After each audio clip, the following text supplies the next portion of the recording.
Olá, o podcast de hoje vai falar sobre política. Nós vamos conversar com um deputado federal do Espírito Santo que está no seu terceiro mandato e vai para mais um. Vamos saber qual vai ser o mandato que ele vem.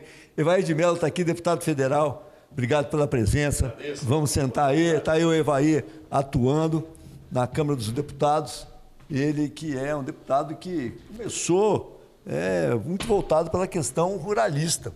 Deputado federal pelo Espírito Santo, Evair de Mello é do Partido Progressistas, nasceu em Conceição do Castelo, Espírito Santo. No dia 2 de abril de 72, é técnico em agronomia, administrador de empresas, especialista em gestão de projetos pela Fundação Getúlio Vargas. A vida pública dele começou no município de Venda Nova do Imigrante, onde ocupou entre 2000 e 2008 os cargos de secretário de Agricultura e Meio Ambiente. Entre 2009 e 2014, Evair de Mello presidiu o Instituto Capixaba de Pesquisa, Assistência Técnica e Expansão Rural, que é o INCAPé, além de liderar o Conselho Nacional das Entidades de Pesquisa Agropecuária, que é o CONCEPA. Eleito deputado federal em 2014, reeleito em 2018 e 2022, é atual vice-líder da oposição e ex-presidente da Comissão de Agricultura, Pecuária, Abastecimento e Desenvolvimento Rural da Câmara dos Deputados. Você tem um currículo longo, e um currículo longo na Câmara também dos Deputados, porque 3 mandatos de deputado já vão 12 anos em Brasília. O tempo passa, mas muito ativa a minha vida, desde a minha formação, dos meus pais, lá no interior de Conceição do Castelo, Santa Luzia. Sempre fui muito participativo na vida da comunidade, no time de futebol, na associação, na cooperativa, nas atividades voluntárias, nos grupos de jovens que eu sempre participei. Depois eu tive a oportunidade de fazer a escola técnica, a escola agrotécnica, fazia a minha graduação. E isso sempre me permitiu estar muito perto das pessoas. Eu exerci por um bom tempo a atividade no setor privado. Depois tive a oportunidade, então, de ser, ainda como diretor da cooperativa em Venda Nova, assumi a Secretaria Municipal de Agricultura, trabalhei com o nosso saudoso Braz Del Pulpo por muitos anos, Secretaria de Agricultura e de Meio Ambiente, e juntamente, no mesmo período, eu cuidava da cooperativa de café. Essa combinação de fatores me fez com que em 2009 eu chegasse ao INCAPé, ficasse até 2014, de onde eu me apresentei para os capixabas para ser candidato a deputado federal. Por surpresa de muitos, eu fui eleito já no primeiro mandato. O tempo passa e estamos aqui finalizando o terceiro mandato, já com 12 anos de Brasília. Pois é, então você é um cara que viu muito a agricultura do Espírito Santo se desenvolver e ter os seus problemas, ter as suas soluções. Como é que você enxerga hoje a produção rural aqui no estado? Eu, na verdade, sou um egresso da agricultura. Meu pai continua agricultor, o senhor Jair Adelaide, com mais de 80 anos, continua na agricultura, na mesma propriedade onde eu nasci. Depois a minha formação técnica também foi na área. Portanto, fui jovem, fui criança, fui jovem, fui técnico, né, e hoje sou um deputado muito ligado ao setor. Fui estimulado a entrar na vida política de ter mandato pelo nosso saudoso Gerson Camata, que sempre disse que precisava de alguém para fazer as defesas do interior da agricultura, porque por muitas vezes o nosso interior ficava invisível, não era percebido, até por causa das pressões econômicas e populacionais. Toda a política do Estado acabava acontecendo sempre na região metropolitana. Então, acompanhei esse processo e acho que nós estamos chegando num momento muito importante da nossa agricultura. E o principal ganho da agricultura do Espírito Santo, naturalmente, os avanços da qualidade do café, qualidade da nossa fruticultura, a nossa pecuária, mesmo com a dificuldade do preço do leite, também continua avançando, mas nós conseguimos um feito importante, que foi a transferência de renda, a melhoria de qualidade de vida do homem e da mulher do campo. Ele, por muitas vezes, foi tratado como um coitadinho, alguém que fazia a sua atividade e, às vezes, tinha acesso ao mundo, o que o mundo oferecia. Quando nós agregamos qualidade de café, nós melhoramos a nossa logística e infraestrutura, a energia, melhoramos estradas, as pessoas fizeram investimento em qualidade, fizeram investimento em produtividade. Então, ao longo do tempo, qual foi o grande erro do passado? Remunerava muito mal os nossos agricultores. Por isso que na década de 60, 70 até 80, muita gente saiu do interior e foi para as regiões marginais da nossa região metropolitana, quando não foram para outros estados. Assim como meu pai, na década de 70, ainda jovem, foi para o Rio de Janeiro e retornou depois, porque não tinha renda no campo. E nós conseguimos, nos últimos anos, com todo esse investimento, trazer renda, emancipar as pessoas pelo trabalho e, com renda, estão construindo a sua liberdade. Hoje nós estamos aí às vésperas de uma eleição que vai mudar a estrutura de comando do governo do Estado do Espírito Santo. Vamos restringir, por enquanto, ao governo do Estado do Espírito Santo. O que você acha que precisa ser feito em relação à agricultura para que ela continue se desenvolvendo e para que ela tome esse caráter, que é o caráter de protagonismo dentro da economia capixaba? Dentro dessa linha que eu acabei de fazer um raciocínio, nós temos que cada dia mais aumentar a renda de quem está no campo. Não dá para pedir para o agricultor ficar na atividade ou o trabalhador ficar na atividade se dela ele não tem a renda que dá minimamente a dignidade que ele quer construir para si, para a sua família e para que ele possa participar do mundo por si. Então nós temos que criar um ambiente onde o Estado gaste menos e o investimento seja criado em infraestrutura, porque o nosso povo é trabalhador, o nosso povo não quer viver de programa social. Quer viver do trabalho. E quem trabalha merece, precisa ter renda. Se nós temos que melhorar cada vez mais, é aperfeiçoar as nossas políticas públicas, cada vez mais com infraestrutura no campo e também olhando para o comércio, para que as pessoas cada vez mais tenham mais remuneração, tenham mais renda. E renda é dignidade. Então, o nosso principal desafio no futuro é continuar aumentando a renda, a rentabilidade dos nossos agricultores. Em termos de café, a gente sabe que o Espírito Santo hoje, junto com Minas, produz o melhor café do mundo. Mas não era assim. Exatamente. E agora? Essa é uma das histórias mais bonitas que podemos contar, da história talvez do planeta. O Espírito Santo, até nos anos 90, no meio dos anos 90, era conhecido como o pior café do mundo. Isso era o mercado global que falava assim. Com esse trabalho que nós fizemos e atuamos muito a partir dos anos 90, levando informação de colheita, processamento e secagem, permitiu que nós encontrássemos tanto na região do Caparaó como na região das montanhas e agora com o Conilon, aromas e sabores que as pessoas estavam dispostas a pagar cada vez mais. Então hoje nós saímos do patinho feio para a joia da coroa. Os melhores cafés do Brasil, com certeza, estão aqui no Espírito Santo. E com a grande vantagem, com essa coisa de clima nosso, topografia, Caparaó, região das montanhas, extremo norte, extremo sul, capixaba, você permite uma diversidade de aromas e sabores. Então, é uma história bonita para ser contada, porque as famílias tradicionais, muito importante, não tem café sem família, pegaram uma atividade que era centenária, a atividade do café, e aceitaram fazer a mudança. Isso não é fácil, porque normalmente as pessoas dizem, mas por que eu vou mudar se nós viemos até aqui? Então, essa história do capixaba, de ter pegado uma atividade centenária e ter mudado a forma com que ele via a planta, com que ele via o fruto, produziu o resultado, encontrou esses diamantes e, naturalmente, conquistou consumidores. Isso passou pela extensão rural, capixaba? Ela foi fundamental. O Espírito Santo só chegou aonde está e pode ir muito mais longe graças a um serviço muito eficiente da nossa empresa de pesquisa. Era Emcapa. Emater, chegou a ser? Emcapa, que era a pesquisa, depois veio a Emater. Era a Cáliz um pouquinho antes. Foi extremamente importante porque levou pesquisa, ciência e tecnologia, o maior centro de pesquisa de produção orgânica do Brasil, o mais antigo é aqui no Espírito Santo. A nossa empresa de extensão rural é a segunda mais antiga do Brasil, só perdemos para Minas Gerais, onde foi o grande berço.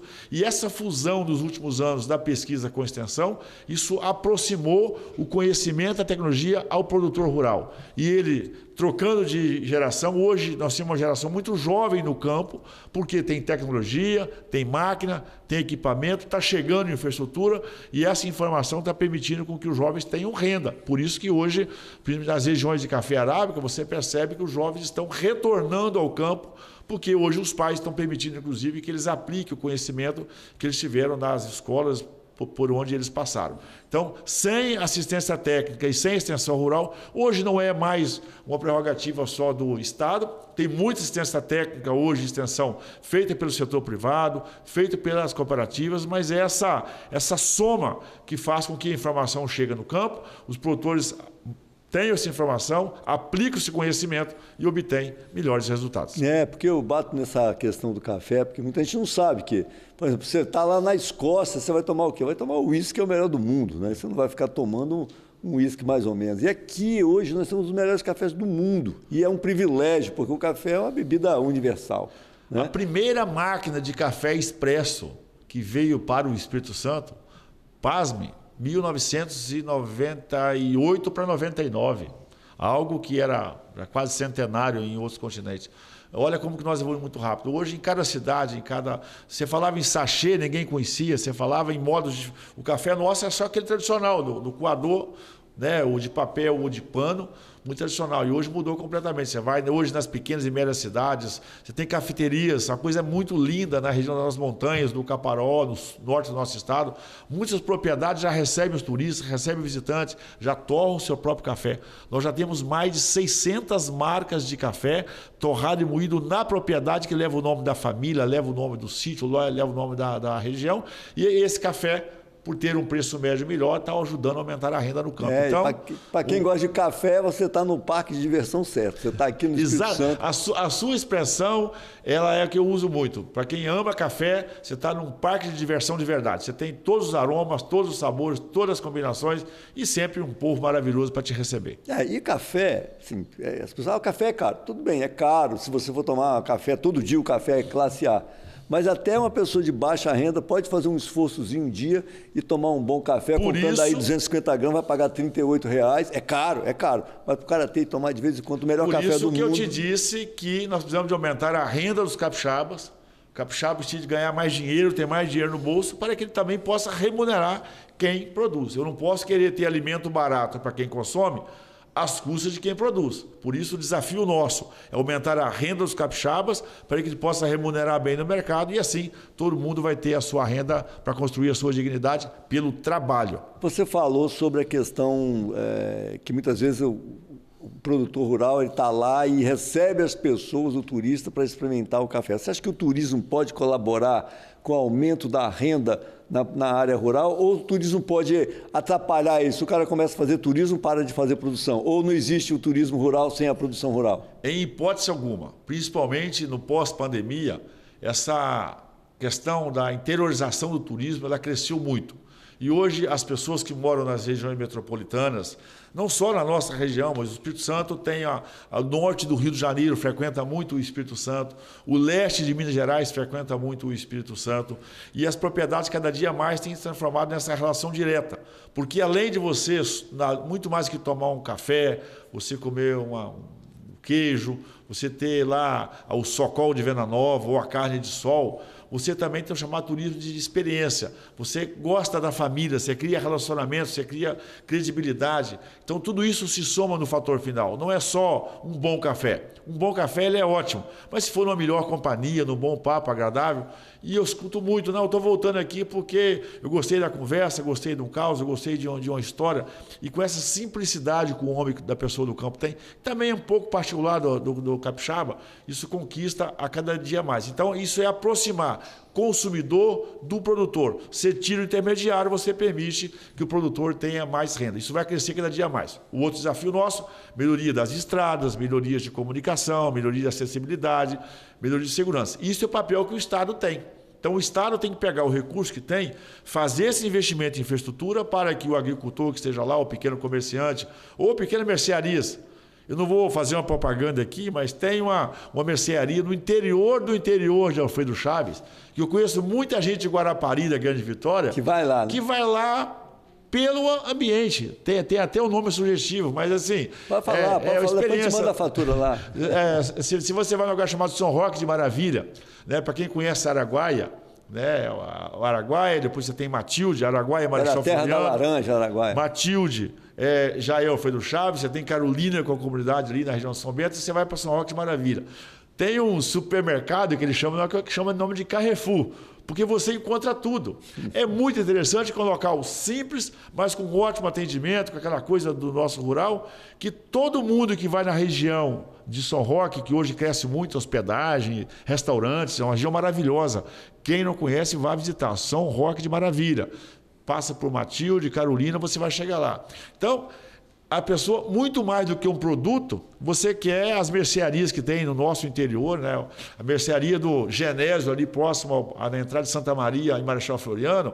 Muita gente para, porque muito mais do que o produto é o ambiente. É essa relação que se cria e, com certeza, esse é o Espírito Santo que a gente quer construir. Das pessoas próximas, você tendo produtos bons para consumir e sempre remunerando bem os nossos produtores. Inclusive, né, deputado, porque a agricultura capixaba, ela é mais ligada à agricultura familiar, não tem aquela coisa da indústria, indústria, do agro, do grande negócio agrícola? O primeiro, assim, acho que nós temos que quebrar esse preconceito que não existem duas agriculturas. A agricultura do Espírito Santo, uma característica dela, porque ela é realizada em mais de 80% em pequenas e micropropriedades, que pela imigração e a construção da ocupação do território capixaba foi caracterizado pelas famílias, os pomeranos, os alemães, os polacos, os portugueses, os italianos, os suíços, os afrodescendentes. Portanto, o Espírito Santo é um bom resumo daquilo que é o nosso Brasil. Pela nossa característica nosso estado, ser grande parte montanhosa, se caracterizou então por pequenas e médias propriedades, o que não inibe hoje a presença de tecnologia. Então não posso mais confundir pequena propriedade ou agricultura familiar como fruto do atraso, como de quem não usa tecnologia, como quem não usa equipamento. Mesmo um pé de café Conilon, que você consegue produzir 150 sacas de café por hectare, esse pé de café tem tecnologia igual ou maior, por exemplo, tem os nossos smartphones. A gente fica encantado com os telefones, mas quando você vê uma vaca produzindo 50, 60, 70, 80 quilos de leite dia, tem tecnologia nessa vaca muito maior que às vezes tem nos iPhones, nos smartphones que nós temos no nosso dia a dia.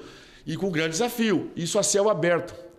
Pega os nossos telefones, que a gente tem o maior ciúme deles às vezes e se vangloria em mostrar para as pessoas, bota no sol, na chuva, no calor, na temperatura. Então é essa percepção que o Espírito Santo é pequenas propriedades, agricultura familiar, mas ela pegou a tradição e transformou isso em resultado, porque adotou a tecnologia. Na mão do povo trabalhador, faz um produto típico, único, com valor agregado e com potencial tremendo. Então você consegue fazer um misto de passado, que é valorizar a história, a tradição, a cultura e a família, e o sistema produtivo com tecnologia. Até porque hoje você exige cada vez mais qualidade. Para que o socol, a linguiça, o queijo, o café, seja o mamão, a uva, o inhame, a batata baroa, o tomate, você exige qualidade. Qualidade com conhecimento e sabendo que por trás disso tem uma família, e ter uma família tem responsabilidade. E o consumidor sai ganhando. Olha, a vereadora Tainá Coutinho fez uma pergunta direcionada para você.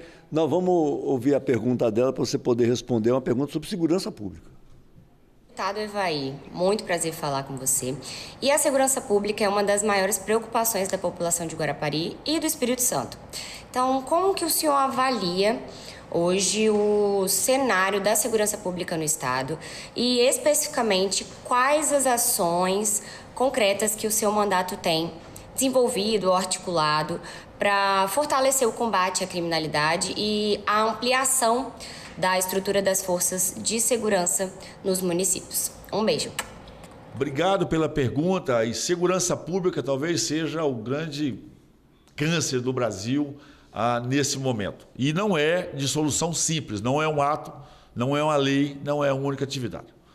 Vou tentar ser bem objetivo do que eu penso ali no tempo. Primeiro, nós precisamos de recuperar o valor e a importância das nossas instituições, da igreja, da família, voltar a empoderar nossos professores para que a escola possa ser, além de um centro de formação técnica e científica, também seja um centro de formação moral e cívica, porque é ali que nós vamos, de certa forma, permitir com que o jovem tenha condição de se preparar para enfrentar os desafios do mundo.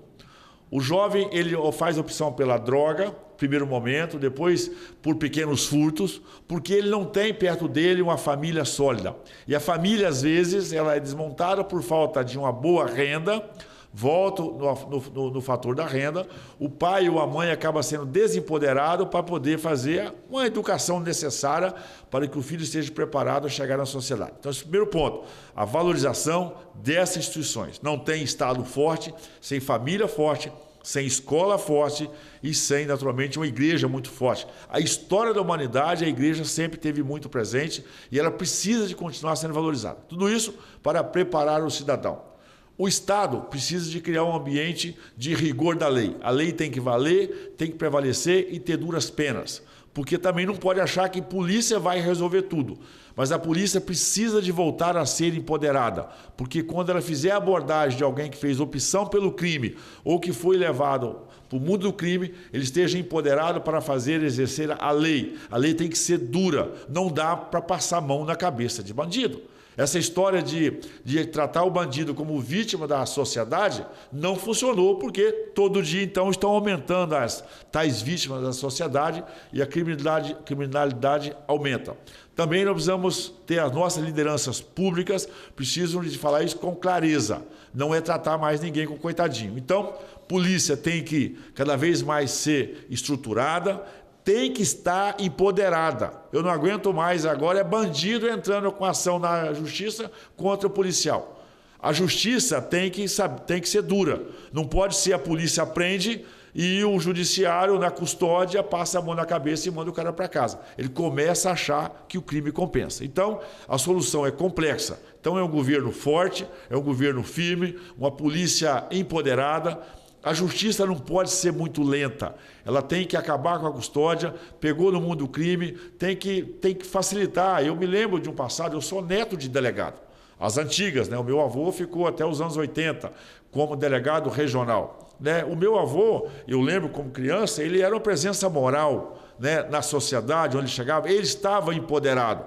Tinha um ditado na época assim, ele era a lei ali, porque inclusive o Brasil tem uma grande dificuldade. É difícil você ter uma lei penal, uma lei criminal para um país continental como esse, porque você tem, inclusive, culturas e tradições e valores diferenciados de outras regiões.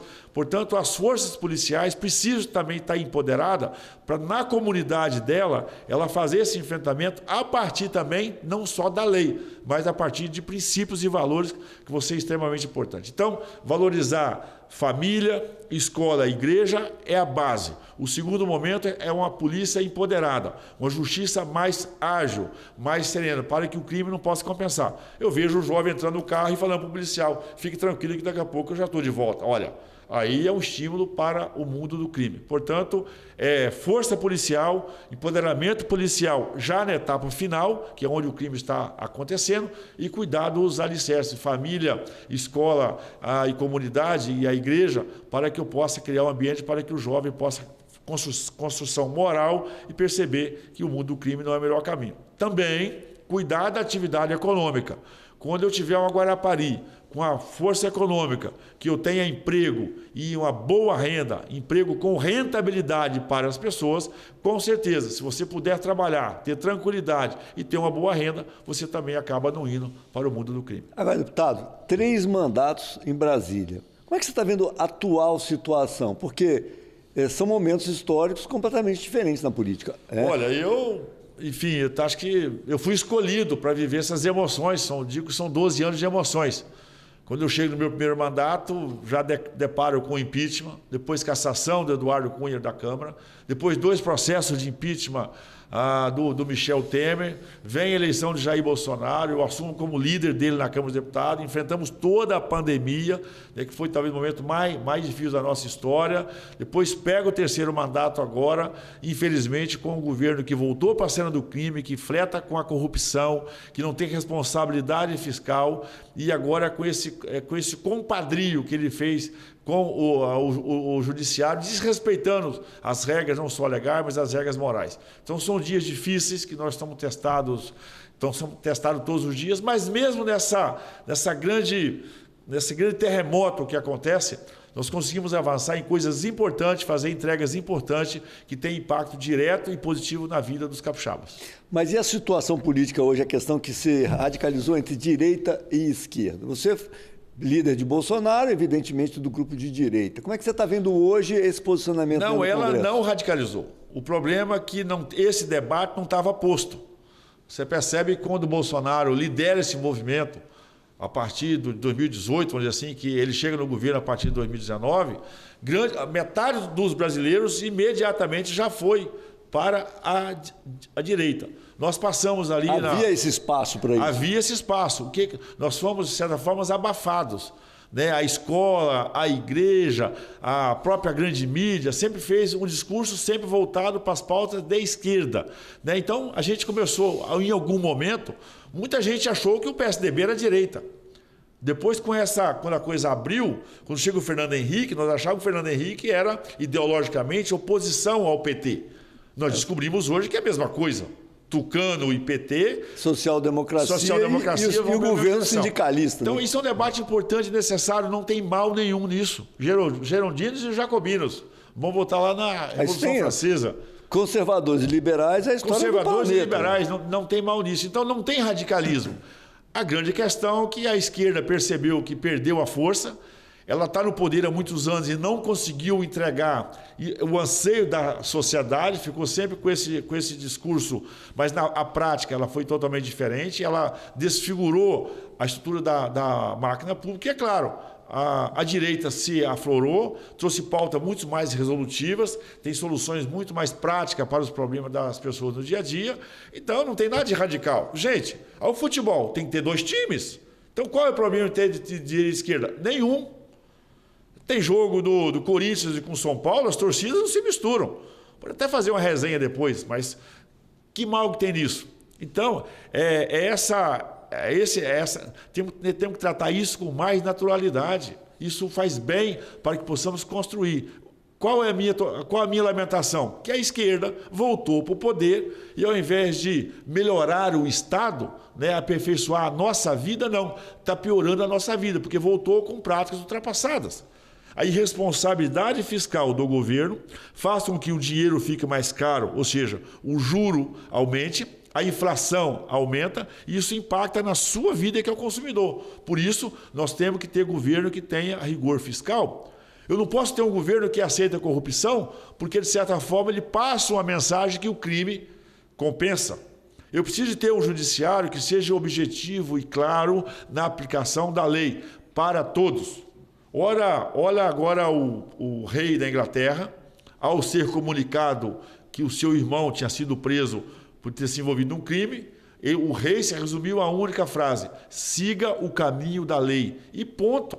E no Porque se você passa isso, você constrói uma sociedade que confia no Estado, na justiça. E, naturalmente, isso cria um ambiente para melhorar os negócios também. E aqui no Espírito Santo, como é que você vê a posição política, a situação hoje, às vésperas de uma eleição que vai mudar?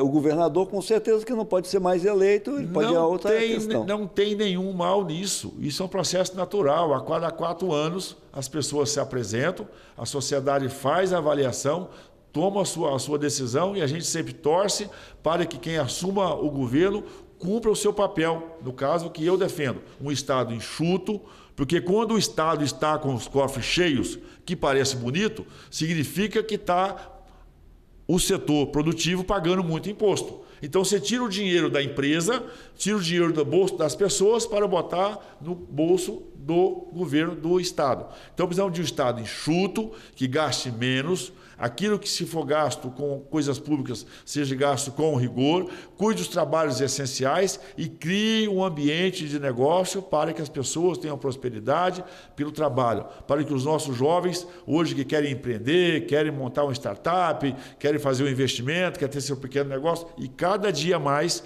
os jovens querem ser donos do seu próprio negócio. E o Estado tem que criar um ambiente para que esse jovem possa fazer esse investimento para ter a sua renda. Então o debate é importante, não tem negócio de permanecer grupos no poder por muitos anos, isso não faz bem.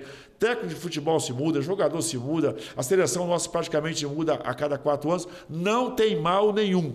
Agora, o mal é quando quem chega no poder, e aí eu vou falar do governo federal, de novo, chega no poder e usa o poder para a minoria e não para beneficiar as pessoas. Eu acho que o Espírito Santo tem algumas premissas que já se formaram um legado, que é do rigor fiscal, que nós construímos desde Paulo Artung lá em 2002, e isso transcendeu ao longo do tempo. A gente espera que quem chegue agora, nós vamos ter um novo governador com certeza em 2027, tenha responsabilidade fiscal, tenha sensibilidade, tenha muito carinho com as pessoas, tenha muito relação próxima às pessoas e com certeza tudo isso vai impactar na nossa melhoria de vida. Pois bem, conversei aqui com o deputado Evair de Mello, vou deixar uma caneca do Condecast para você aqui e dizer para você que é o nosso telespectador que o Condecast volta no próximo sábado, inédito às 19 horas, aqui na TV Guarapari e em todas as nossas redes sociais. Até lá.